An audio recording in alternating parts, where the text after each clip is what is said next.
Salut tout le monde, c'est Raito, on se retrouve pour la review de l'épisode 3 de Eden Zero. Il est enfin sorti et il est juste excellent, vraiment un régal, l'épisode est juste génial. En tout cas n'hésitez pas à liker la vidéo si jamais elle vous plaît, abonnez-vous si vous aimez Eden Zero, cette chaîne est faite pour vous. Et surtout dites-moi en commentaire votre avis sur l'épisode, mais franchement qu'est-ce qu'il fait plaisir. En tout cas on attaque la review, c'est parti. Bon déjà on a pas mal de petits rajouts dans cet épisode là qui sont vraiment très sympas, des choses qu'on n'avait pas forcément dans le manga, mais qui permettent un petit peu de s'attacher un peu plus aux personnages, avec pas mal de scènes d'humour et autres scènes qui ont été rajoutées. Alors c'est des mini rajouts, mais franchement ça ne dénigre pas du tout l'œuvre, et au contraire je trouve que c'est plutôt pas mal. Donc du coup premier rajout c'est directement une araignée devant Shiki. Voilà, la grosse phobie de Shiki ce sont les insectes, qu'ils soient grands, qu'ils soient petits, c'est pareil. Du coup forcément Shiki qui est en grosse panique, et surtout Rebecca qui lui dit qu'il pourra jamais être aventurier s'il a peur tout simplement des insectes. Parce que voilà, comment tu veux devenir aventurier si t'as peur d'un mini insecte? Bon bref, en tout cas Shiki qui s'imagine tout un tas de gros délires où il prend un bain avec un insecte, etc. Alors, ou même dormir avec un insecte, voilà, c'est vraiment du rajout de l'animé qui est vraiment très sympa, qui fait qu'on s'attache un petit peu plus au personnage et tout, et c'est des moments assez drôles. Donc c'est pas plus mal de rajouter ce genre de choses dans l'animé. Sinon, il y a Clarisse qui arrive, qui est du coup la fille qui va gérer l'accueil en fait de la bougie du météore, qui est une guilde d'aventuriers, et en fait tout simplement elle est contente de revoir Rebecca, tout comme Rebecca est contente de la revoir parce qu'elle est contente de les voir sains et saufs. Et on voit que du coup Rebecca et Clarisse se connaissent un petit peu, et surtout qu'au final ils sont amis toutes les deux, voilà, donc elle est quand même amie avec celle qui gère l'accueil et tout, et ils s'entendent juste super bien, parce que je pense pas que Clarisse soit comme ça du coup avec toutes les filles, ou même avec tous les gars, enfin toutes les personnes du coup de la guilde, donc je pense vraiment qu'il y a un lien fort entre les deux qui est vraiment sympa et tout, ça fait que du coup ils se connaissent et tout, et on a quand même des passages assez drôles, parce qu'on voit Shiki qui l'observe un petit peu partout, tu vois Shiki qui pop de temps en temps, en mode ah, c'est une humaine et tout, donc elle le trouve un peu spécial, mais en même temps voilà, on a Rebecca qui lui dit que justement, ben en fait il a trouvé tout ça, enfin elle l'a trouvé tout simplement à Grambel, et voilà. Mais du coup Rebecca va demander à l'enregistrer en tant qu'aventurier, sauf qu'au final elle connaît pas grand chose sur lui, il a même pas de nom de famille. Mais donc du coup au final bah, c'est la même chose pour Rebecca, donc du coup Rebecca a bien été enregistrée en tant qu'aventurière, alors qu'on connaissait rien du tout d'elle, parce que oui je rappelle qu'on a eu le flashback de Rebecca, où justement on voit qu'elle était petite, qu'elle était abandonnée tout comme Happy, et donc du coup elle a quand même pu s'enregistrer à la guilde, donc là c'est pareil pour Shiki qui va être enregistré à la guilde. Sinon il y a un autre ajout, je crois pas qu'il était dans le manga, mais Shiki est à la guilde, et on a un petit peu tous les gens qui se moquent de lui, tout ça, et ça dans mes souvenirs ce n'était pas du tout dans le manga, mais c'est des petits rajouts qui font plaisir. Sinon on a l'entrée en scène d'un nouveau personnage assez insupportable, il s'agit de Laviria, qui est une bicubeuse extrêmement célèbre, bien plus que Rebecca qui fait beaucoup plus de vues, qui a beaucoup plus d'abonnés et qui fait des meilleures vidéos, et donc du coup voilà, on a ce personnage là qui apparaît, qui est enfin montré, et franchement bah ce personnage là, moi je l'aime pas, vraiment je le dis, je l'aime pas, voilà, vous allez pas trop l'apprécier, mais en tout cas elle est quand même plutôt sympa quand même dans son rôle et tout, elle le joue très bien, mais en gros c'est la fille bicubeuse insupportable qui est en mode je suis célèbre, je suis la plus forte, je suis la meilleure, donc Rebecca abandonne et tout, tes vidéos ne servent qu'à mettre en avant les miennes, montrer que comme tu fais des trucs nuls, bah du coup forcément les miennes ressortent encore meilleures, bref elle est vraiment insupportable. Donc il y a une sorte de petite rivalité entre les deux et tout, et au final elle va tellement critiquer Laviria que du coup Rebecca va finir par en pleurer. D'ailleurs en plus le pire c'est que Laviria fait donc du coup payer pour avoir un autographe, tout ça, c'est assez hallucinant, elle fait payer super cher, et en plus le gars va recevoir un autographe, ce qui est un gars qui va... tout le monde la connaît en fait, tout le monde la connaît, elle est super célèbre, donc il y a plein de gars qui la reconnaissent et tout, il y a un gars qui va demander un autographe, et en fait elle va juste lui dessiner une crotte en guise d'autographe. Et le pire c'est que le gars et tous les gars autour en fait sont stupéfiés et super contents d'avoir ça, alors qu'en fait elle a juste dessiné une crotte, tu vois, sur le dessin. C'est pas ouf quand même, le gars il est content avec ça quoi. Parce que pour lui, vu que c'est Laviria, la bicubeuse ultra célèbre, voilà, peu importe ce qu'elle a fait sur la feuille,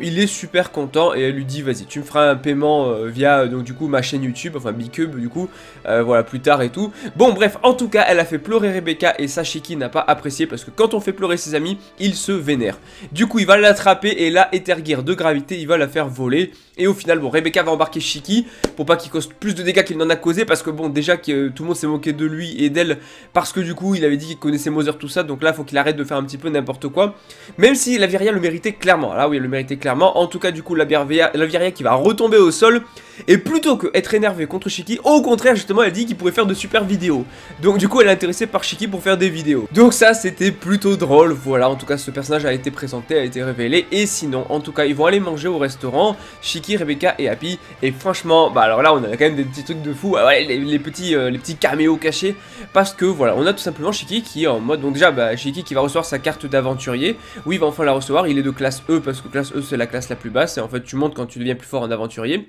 Mais surtout donc du coup il a comme nom Grambel, parce qu'en fait comme il n'avait pas de nom, Rebecca lui a donné le nom de Grambel, le nom de sa planète, ça sera Shiki Grambel tout simplement, parce qu'il fallait bien lui donner un nom. Et donc du coup ils sont en train de manger, mais Shiki en fait se dit, ouais, je pensais que c'était enfin il pensait qu'une guilde c'était un endroit où c'était comme une famille, tout le monde se réunit, tout le monde, voilà, tout plein d'amis et tout,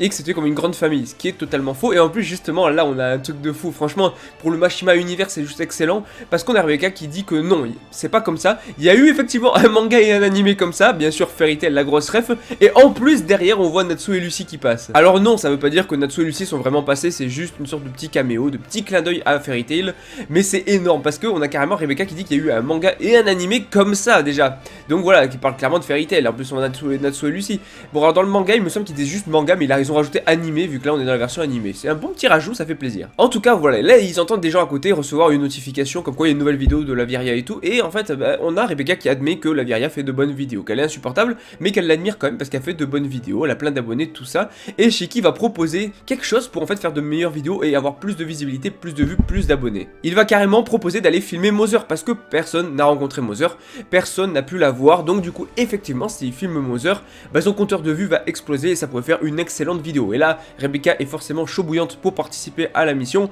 parce que aller filmer Mother déjà c'est super dur, mais d'ailleurs parce qu'en plus elle est en dehors du cosmos Sakura, elle est dans un autre cosmos donc il faut un autre vaisseau parce que là leur vaisseau leur permet pas de quitter le cosmos, mais c'est vrai que ça peut faire une super vidéo et là c'est sûr son compteur de vues explose. Donc on a l'objectif du coup de la Shiki Team, de Shiki et Rebecca et de Happy, c'est d'aller rencontrer Mother, l'entité divine, la déesse du cosmos que personne n'a jamais rencontré et qui a été a priori découverte il y a très longtemps. Donc voilà, c'est juste excellent. Ils ont un objectif parce que voilà, il fallait bien fixer un objectif, ça y est, épisode 3, objectif fixé, retrouver Mother. Pour non seulement lui demander de faire un vœu, mais pour en plus tout simplement la filmer et faire une bonne vidéo. Du coup ils vont partir sur la planète Norma, et là on a qui arrive du coup à la guilde de la bougie du météore, à la guilde des aventuriers. On a Erzi Crimson, la pirate corsaire de l'espace avec toute sa team qui débarque et qui est à la recherche de Shiki, et du coup on lui dit qu'il est parti à Norma, et il s'avère que Norma est une planète morte. On ne sait pas pourquoi, mais Norma est une planète morte, mais ça on le découvrira en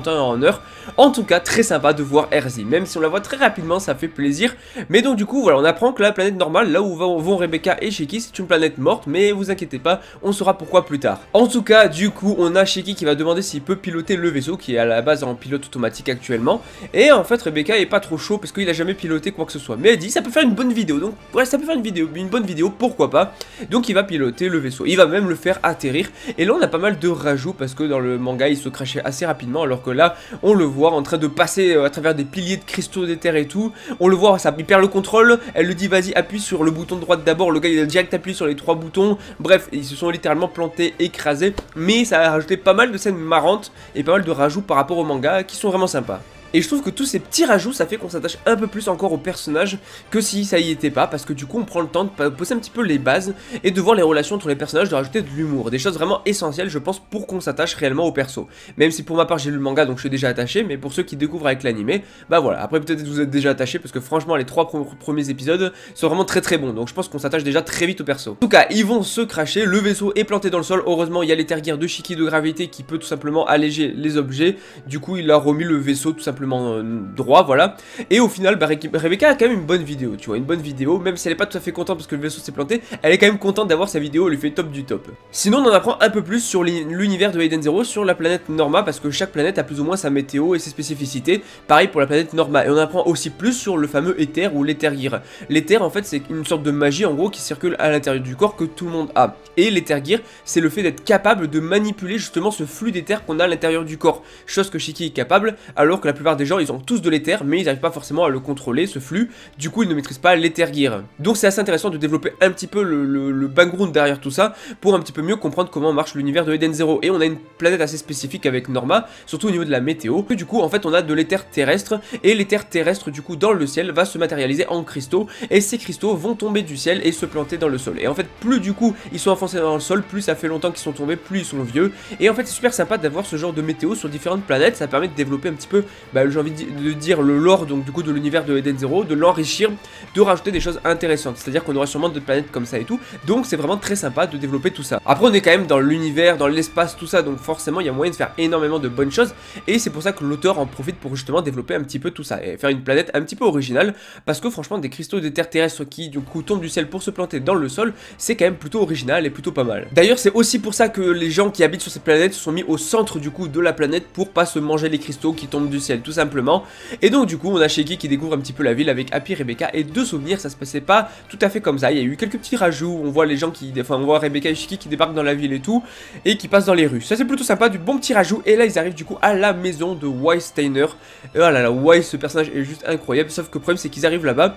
Bon alors on a déjà Shiki qui va trouver des lunettes pour voir à travers les vêtements tout simplement, donc du coup il voit sous la peau de Happy, il voit le Happy mécanique, et bien sûr il voit Rebecca un petit peu nue. Mais donc du coup on a donc, ils sont en mode bah où est-ce qu'il est Wise et tout, et là on a un perso qui arrive et il s'avère être Wise Steiner, sauf qu'il ressemble pas du tout à la description faite par Rebecca, parce que normalement ils sont censés se connaître, alors que là ils se connaissent pas du tout. Du coup il y a un truc qui s'est passé, mais vous saurez quoi plus tard. Et enfin il est temps d'en parler, ça je l'attendais énormément en animé, je voulais vraiment voir ce que ça allait donner. On a un flash forward 20 000 ans plus tard, c'est énorme, 20 000 ans plus tard. Et en fait on a deux personnes, on ne sait pas si c'est des robots ou des humains, on a deux gars, en tout cas deux robots ou autres, ou c'est juste qu'ils ont une combinaison, on ne sait pas vraiment, qui débarquent sur une planète et qui trouvent deux corps. Et surtout, à côté de ces deux corps, ils trouvent quoi? Ils trouvent un bicube avec marqué Eden Zero. Eden Zero étant le nom du manga, et un bicube, Rebecca en a un. Et deux corps, ça pourrait être Shiki et Rebecca. Et en plus on a donc les gars qui, on voit des planètes détruites, on voit des trucs, on voit que c'est passé quelque chose dans ce 20 000 ans plus tard. Et c'est surtout ouf parce que du coup on voit les gens qui sont en mode Mother guide leurs âmes vers le paradis bleu, et c'est excellent. Là ça t'utilise des trucs de malade, tu sens qu'on va finir sur un truc de fou furieux, parce que franchement ce flash forward, je me rappelle déjà à l'époque du manga, c'était une grosse dinguerie. Et dans l'animé ils l'ont vraiment très bien géré, j'ai pas de reproche à faire sur l'animé. Pour le moment c'est imperfect sur les 3 premiers épisodes, les rajouts sont bons, les musiques sont bonnes, l'opening est très bon, l'ending est très bon, les chara-designs sont très bons, visuellement c'est très beau, on a des trucs très beaux, magnifiques, l'animation est vraiment très correcte, voire très bonne par moment. Donc en fait j'ai aucun reproche pour le moment à faire sur l'animé, que je trouve vraiment réussi à tous les niveaux. Mais en tout cas on a enfin l'entrée de Wise Steiner, ce perso est incroyable. Donc voilà pour la review, n'hésitez pas à liker la vidéo si jamais elle vous plaît, abonnez-vous si vous aimez Eden Zero, et dites-moi en commentaire votre avis sur l'épisode. Moi je vous dis à la prochaine, allez ciao tout le monde.